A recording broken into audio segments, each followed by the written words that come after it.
good. Ready? Go ahead, John. We understand there was a late arrival after coming back from the game the other night. Wondering how everybody's doing and just kind of the state of the team going into this week. I think we got here right around 7. Might have been a little bit earlier, but weather and we flew into Little Rock and landed. We had a few options. None of them were very good. Flying from, they felt like we could have got to Tulsa at the time and then bust in and maybe got home around 5:30 or something, or waited out 2 to 4 hours. We tried to get some buses in Tulsa. They didn't have them. Come to find out, if we would have went there, we would have had to turn around and land back in Little Rock because the weather wouldn't allow us. But, my biggest thing at that point was the plane was real quiet, so I knew our kids were sleeping on the plane. So that's really what I was most concerned about. We pushed back, yoga and things of that yesterday afternoon. But the staff, I pushed back an hour, and we ended up getting the same amount of time, same amount of work on A&M. We just took a shorter family break last night, and got the same amount of work on A&M. But yeah, it was. I think I got home around 7:15 or something like that.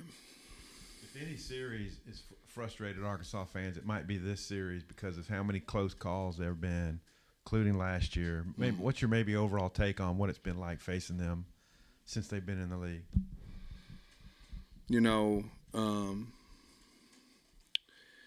Obviously 2 years ago when we went over there and won, or went down to Dallas. Last year, when I was here before, we lost in overtime. I'm not for sure if it wasn't twice. I think it was once for sure, but I'm not for sure if it wasn't twice.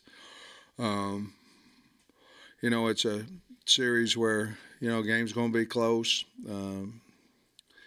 Obviously another trophy game, things of that nature. But in all honesty, in these close games, we've come up disappointed more times than not. So we've got to play with the same amount of passion that we had last week, but with smarter, pre-snap penalties, basically both sides of the ball. Because the other penalties are going to happen. You're going to get a hold, and we had one. You're going to get a hold on defense. We had 2. You're coaching, trying to coach that, but the pre-snap penalties, we overcame them offensively. Besides the third or fourth, the short yard down on the goal line, but it doesn't make it right. We've got to get that out of us. We thought we were prepared, thought we'd done a nice job there, but obviously we didn't do a good enough job. Coach, Devin Manuel played more snaps at left tackle than Andrew Chamblee. I was curious just what went into when each guy was in, and do you see that maybe Devin has taken a step up on Chamblee there? No, I don't see the last part. I don't see that. Obviously, game feel, matchups, things of that nature go into a lot of. I could sit in here and tell you we're going to do this, this, and this, and we might do the opposite. You know what I mean? And I meant what I told you. There's still a major battle there. Devin has not yet put a full week of practice healthy or with the strain that he needs because of his injuries. So until that happens, I don't know that we can do anything differently than what we're doing now, trying to get them both ready to play and things of that nature. If that happens, then we'll have to decide what we're going to do. But basically, at the time that was going, we felt like that'd be our best way to win, and that has nothing negative to do with Andrew. That's what we thought. And then with AJ, it looked like he was favoring his shoulder on his last carry when he ran off. Is he okay? Yeah, he'll be fine. He's got a little soreness in that shoulder, but I think he'll be fine. And then, last one, I guess any update on Rocket's status for this weekend? No, I wish I knew. We're going to find out a little bit more today at practice. Obviously, he ran and did some things last week, but it wasn't, stop and starts and things of that nature. So as of right now, well, he's going to do some things today, as much as he possibly can do, and hopefully it goes well. We need him, but to say he's going to play or not play right now, and this has nothing to do with A&M or who knows or what, I really don't know right now. Obviously, you're going to have a bunch of bumps, bruises, aches, pains, and stuff after a game like that. But did you come out pretty healthy overall? We did. Looking out, that was a really physical football game, and I think we can get Chavis back. Hopefully, we can get Rocket back. There was another one there that was out last week. There's 3 of them. Who? No, Tank, I think he'll be ready to go. There's another one. I'll think of it in a minute. But we got to add 3 to the roster that had been out, assuming Rocket can play. And that's hard to do at this time. But I think we came out relatively injury-free. We've got some bumps, like you say, but relatively injury-free for this Saturday's game. You mentioned Tank. A couple of your defensive ends didn't play as much. It was pretty much Pooh and Thomas at linebacker the whole game. And then you didn't rotate really like Hudson kind of around like you had before. It was more just Walcott and Johnson. With it was kind of muggy down there. And I think LSU kind of did the same thing, was not rotating as many guys. You think both defenses just kind of got a little worn out and, there may be some of that, to be honest with you. I think theirs was more that, on their offense that their quarterback was on and they've got really good receivers. I don't know that if we would have rotated more. I think Braxton played 25 snaps but I don't know that if we'd have rotated more that we'd had any more success. Obviously, we didn't believe it at the time, but I think we played, we made plays on offense, just things weren't always smooth, but we made plays and we overcame our own misfortunes. But I think once you get to SEC, you go into the game believing who you're going into. You want to rotate them if they're tired. Otherwise, you want to leave them in there and play unless there's a strong battle between 2 guys.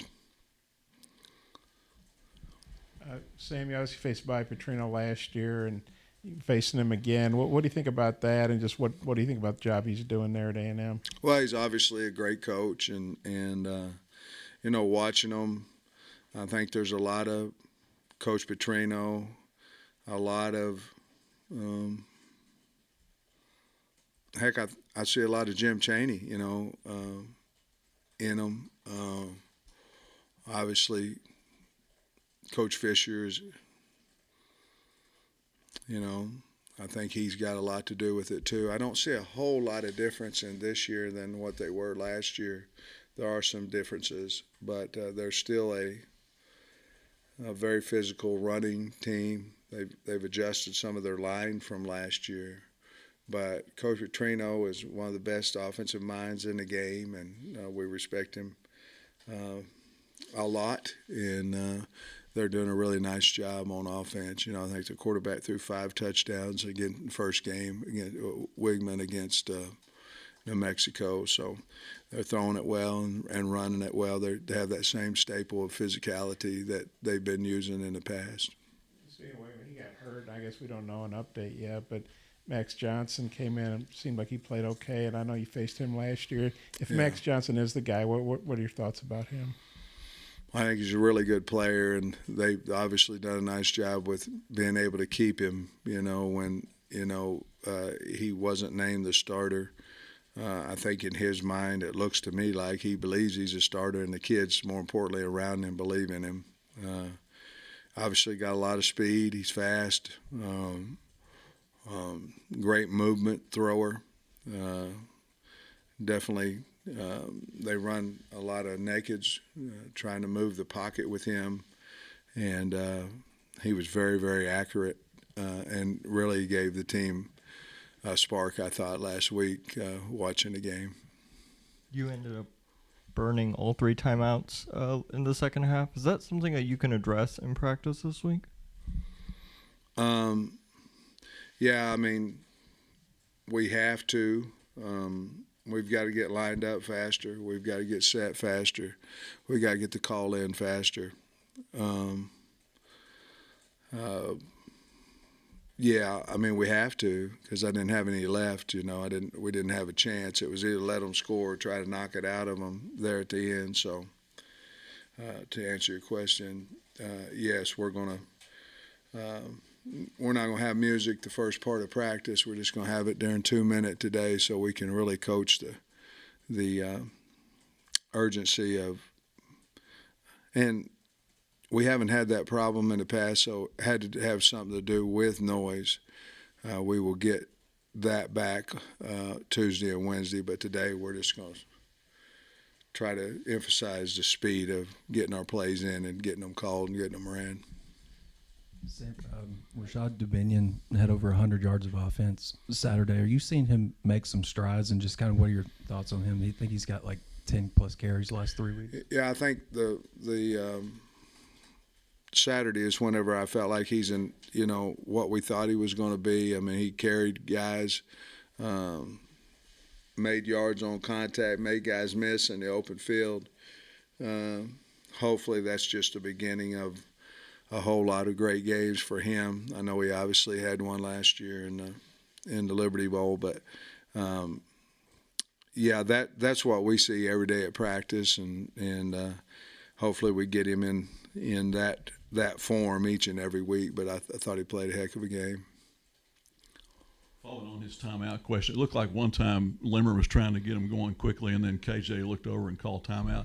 How much leeway does KJ have to call timeout, or is that a coach's thing or a player thing? Well, we tell him if there's no way that he can get the play ran, that he has an opportunity to call timeout. Now, there'll be certain times in the game when we'll tell him he can't. In other words, if we're down to 1 yard, we'll just take the delay or whatever it may be. But if he knows he can't get the play called in time, he has the opportunity to call that timeout.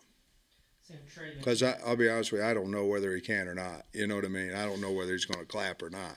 And he's the only one that knows the clock and if he can get it off. Trey mentioned how Pooh and Jaheim Thomas played most of the snaps at linebacker. I think they did that the previous week as well. Are you comfortable with them playing that number of snaps, or would you like maybe a third linebacker to emerge to Well, I think you'd rotate? always like more guys that you believe are ready to win those type of games with. Obviously, there's a lot that goes into a game, way more than is everybody 100% in shape in that play. There has what's my assignment, what happens if a back runs out of the backfield, all those things. And so sometimes you don't put guys on the field if you're not comfortable with them doing their assignment, even though they're probably fresher. So we've got to continue to. And then you ask, how do you get comfortable with a guy? Well, practice would have to be the way where they're doing the things in practice that you need them to do in a game. And I think the more comfortable you come with that's what's going to happen. Then you can take some guys off the field. Obviously, the guys that are starting, you feel real comfortable that they are going to do the right thing. So obviously that doesn't happen all the time, but that's what you're thinking. Most of the guys that are playing are not only your best players, they're the ones that you might, not smartest isn't the word, but they can do their assignment at the most consistency. And Braxton, you mentioned he played about 25 snaps or so, and he also started the previous week. Just how much is he pushing for that second starting spot opposite of Nudie? Well, I don't know who he's opposite, but he's definitely pushing to be a starter. Hey, Coach, talking about penalties, obviously it's impossible to fully simulate a game situation in practice, but in your experience, what's the best way mid-season, midweek to address the penalty situation and make tangible progress there? Well, obviously what we did last week to address it didn't work. Now, all I know is that you have to have a ball in every thing you do on the D-line.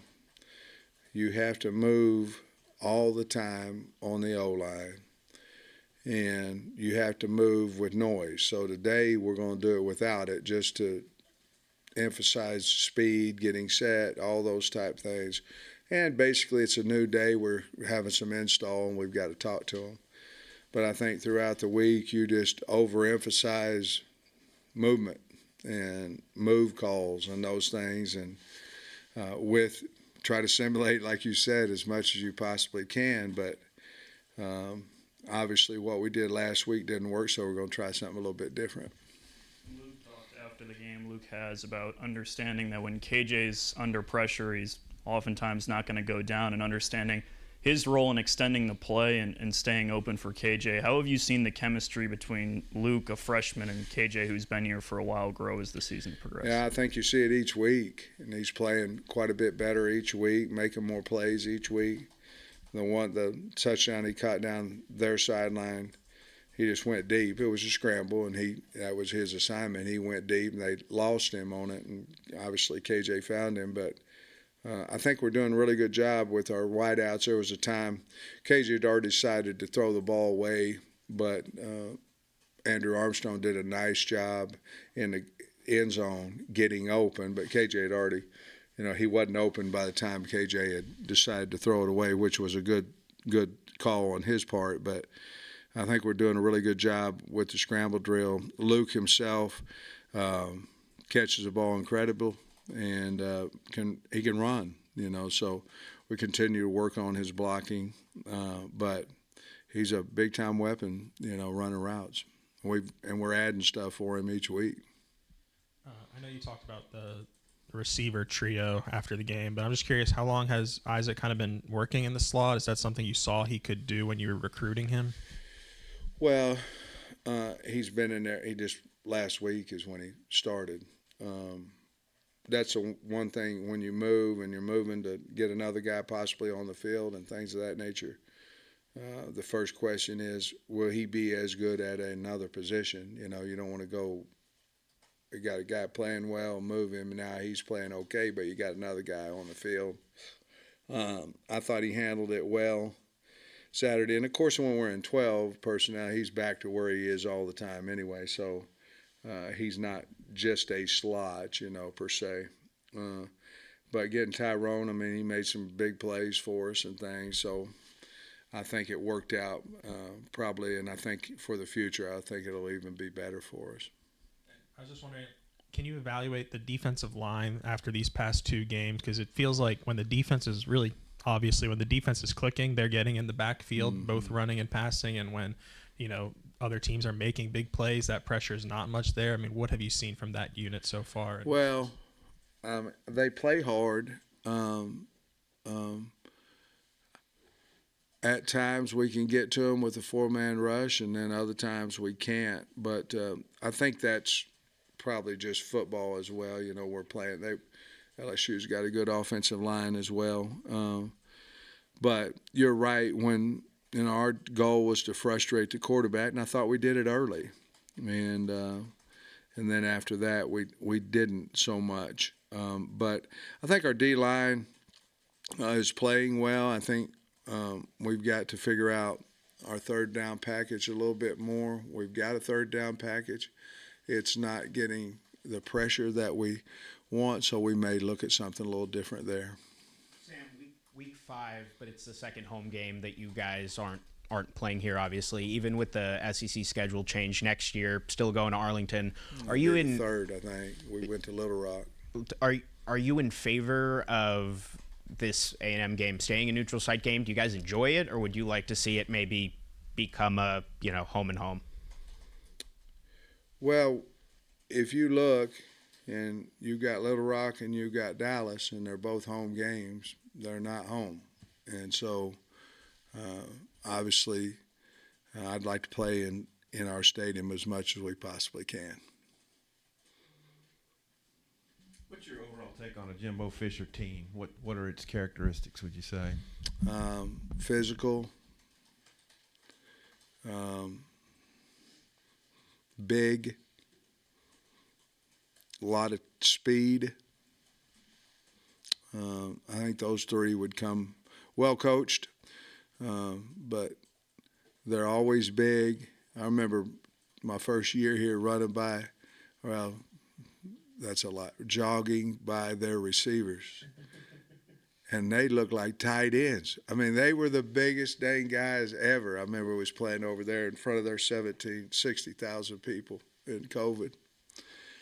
17,000? No, I think it was 60. And they were big. I mean, they just got a big team. They got a great big team. And Jim, coaches developed a heck of a football team. Talking in here last week, you spoke about social media and how that can impact teams and all. It looked like you backed away on social media last week. You just any thoughts about, the rationale there and how it can affect you? I think you can figure out the rationale. When you're a public figure, I think everybody thinks it's okay to bash public figures, people. That'd be musicians, coaches, whatever it may be. And I'll be honest with you, I just got sick of it. And so I decided to. Now, my friend over here has told me I need to bring it back.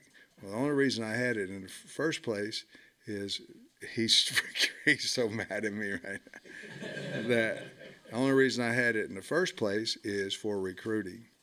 And I'm told it would do well for the university if I'd bring it back. I do not believe that you can hide behind a phone and address people as personally as what people do. I don't think it's fair. I don't think it's right. And I don't think it's right for the kids. I mean, I'm a counselor last week for my punter, for some O-linemen, for this. And that's, to me, that's not what it is for a bunch of people that's hiding to talk about you. And if you want to ask me a question, but everybody knows I'm fat, and everybody knows I got a big chest and all that. To do that, who does that make feel better? Who does that make it's not right? And I'm not, people say, well, you make a lot of money. It ain't got nothing to do with people bashing you personally now. And you can talk about my coaching all you want and this, that, and other, but going attacking me and guys on the team, it's not right. I'll never feel like it's right, and that is with musicians. That is with any.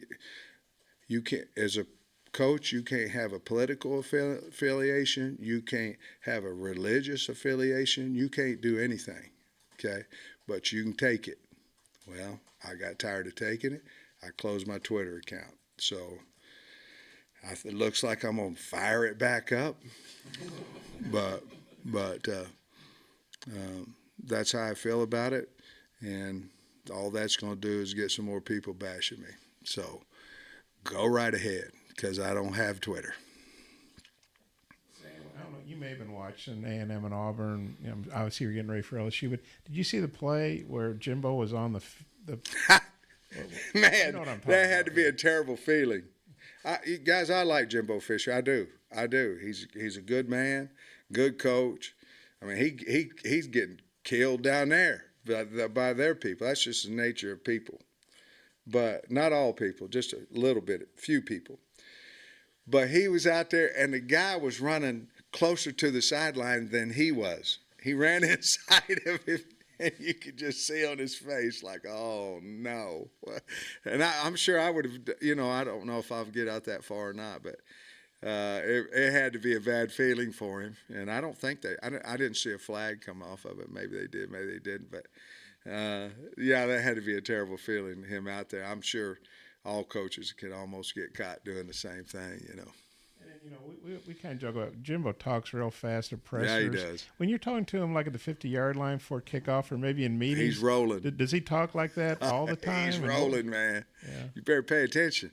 That's why he's such a good recruiter. He talks so fast you'd have to listen to him, But I do. I like the man, and I think I have high respect for him, and they got a good football team just like they do every year, and we'll try to figure it out. What's your take on their defense overall? Again, big comes to my mind. I think they're really good at linebacker. I think they would think, and I do too, that their front four is big, physical. Like they seem like they always are. Boy, they get off the football. I'd really like their linebacker core this year, and obviously they've got a tremendous amount of speed in the secondary. They've got really good statistics. So it's going to be a really big challenge, but they're a big physical group that can run. I mean, you see why each guy's playing the position that they're playing, Sam, I remember after the BYU game, asking you about third down conversions. You went 2 for 13. LSU, you went 8 for 13. How do you bottle the third down success rate and take it into a game that's historically been pretty close? Yeah, well, I think a little bit of it is we're playing. I think each game we play together more with our. It's not just a coordinator. We got new people out there. I think, if you look at it, you got, 3 brand new wide receivers. You had spring ball for most of it, and you got a couple of new offensive line, 3 offensive linemen, and so it takes a little bit of time, game time, to kind of play together a little bit better. Hopefully, we can continue to do a good job on third down prep and basically do the execution that we did Saturday night. So against whom I think was a really good football team, really good. And so you just I think everybody's getting used to each other a little bit more, and I think KJ's starting to find his guys that he knows are going to catch the football, and there's a lot of them out there. But it all starts with ability to run the football, and I felt like we did that pretty well Saturday night. Coach, I just wanted to follow up on the Twitter thing, and you mentioned you having to be a counselor during the week for your guys. I mean, there's been some mental health stuff with some pretty notable transfers being, declined. I'm just curious, how much, not only when a guy has a bad performance, you have to be a counselor, but just overall in the course of a season of program building, are you focusing on that kind of mental health with your players? Mental health is a big, big deal. We talk about it. We have several guys that are in counseling. We encourage it.